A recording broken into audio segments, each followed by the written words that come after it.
اب آئیے 12ویں نمبر پر میں آپ کو اس کے انکار حدیث کا ایک اور عنوان بتاتا ہوں، جس کی طرف میں نے پہلے بھی اشارہ کیا کہ جن احادیث شریفہ کو اس نے مسترد کرنا ہوتا ہے، اگر وہ موطا امام مالک، بخاری، مسلم میں نہیں تو یہ آبجیکشن یوں لگاتا ہے کہ یہ احادیث شریفہ دوسرے تیسرے درجے کی کتابوں میں آئی ہیں، موطا امام مالک، بخاری، مسلم امہات کتب میں نہیں ہیں۔ مثال کے طور پر حضرت مہدی اور اجماع کی روایات کے بارے میں اس نے یہی موقف اختیار کیا،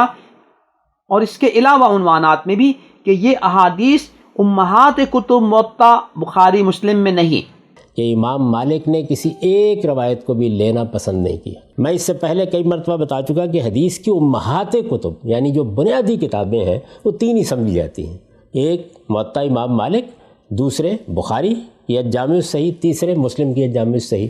ان دونوں میں بھی آپ کو اس طرح جس طرح کہ آپ نے بیان کیا ہے کہ مہدی آئے گا اور اس کا نام یہ ہوگا اور یہ ہوگا اور وہ ہوگا، یعنی یہ اس سے بالکل خالی۔ یعنی کیا یہ ایسے ہی خالی ہو گئیں؟ اصل میں محدثین نے جب ان روایتوں کو چھاننا پھٹکنا شروع کیا ہے تو ان کے معیار پر یہ پوری نہیں اتری۔ اس کو میں نے اپنی کتاب میں اس طرح بیان کیا ہے کہ یہ روایتیں محدثانہ تنقید کے معیار پر پوری نہیں اترتی۔ اس کے بعد دوسرے، تیسرے، چوتھے درجے کی حدیث کی کتابیں، اب کتابوں کے درجات ہیں، پہلا درجہ تو انہیں کا تھا، تو پہلے درجے کی کتابیں اس سے بالکل خالی ہو گئی، یعنی موطا بھی، بخاری بھی، مسلم بھی۔ تو کیا اس کا مطلب یہ ہوا کہ صرف اور صرف موطا، بخاری اور مسلم کی صحیح یہی قابل قبول ہیں، اور احادیث شریفہ کا باقی سارا ذخیرہ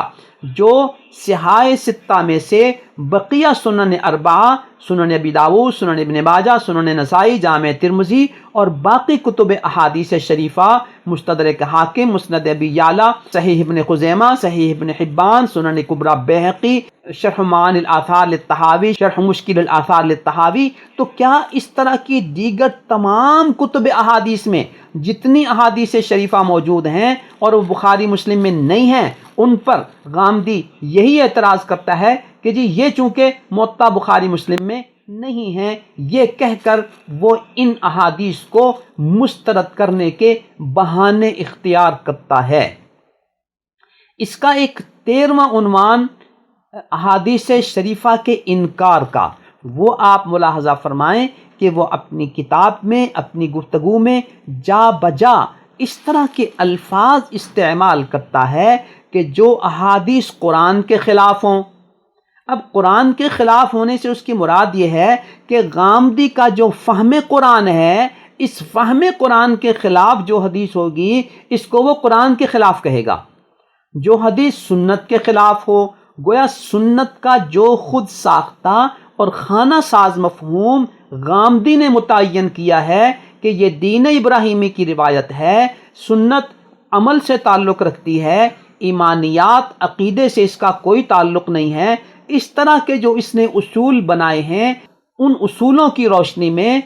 اگر کوئی حدیث اس کے ان خود ساختہ اصولوں کے خلاف ہے، یا پھر یہ تیسرا عنوان قائم کرتا ہے عقل عام کے مسلمات، تو گویا جو حدیث اس کے خود ساختہ فہم قرآن، اس کے خود ساختہ فہم سنت اور اس کی اپنی عقل جسے وہ عقل عام کے مسلمات قرار دیتا ہے، جو ان کے خلاف ہوگی وہ اسے یہ کہہ کے مسترد کر دیتا ہے کہ یہ قرآن کے خلاف ہے، یہ سنت کے خلاف ہے، یہ عقل عام کے مسلمات کے خلاف ہے۔ یوں گویا اس نے ایک اور بڑا سا دروازہ کھولا ہوا ہے کہ جس حدیث کو بھی اس نے مسترد کرنا ہوتا ہے وہ اس عنوان کے اوپر آ کر وہ اس کو مسترد کر دیتا ہے۔ یوں عزیز طلبہ و طالبات، یہ اس کے انکار حدیث کا احاطہ نہیں بلکہ اس کی کچھ مثالیں ہیں جو میں نے آپ کی خدمت میں پیش کر دیں تاکہ آپ پر روز روشن کی طرح یہ حقیقت دلیل و برہان کی روشنی میں، حوالہ جات کی روشنی میں کھل کر سامنے آ جائے کہ یہ 15ویں صدی کا منکر حدیث ہے، یہ غلام احمد پرویز کا جانشین ہے، فکری اعتبار سے وہی موقف ہے، لیکن نیا جام لایا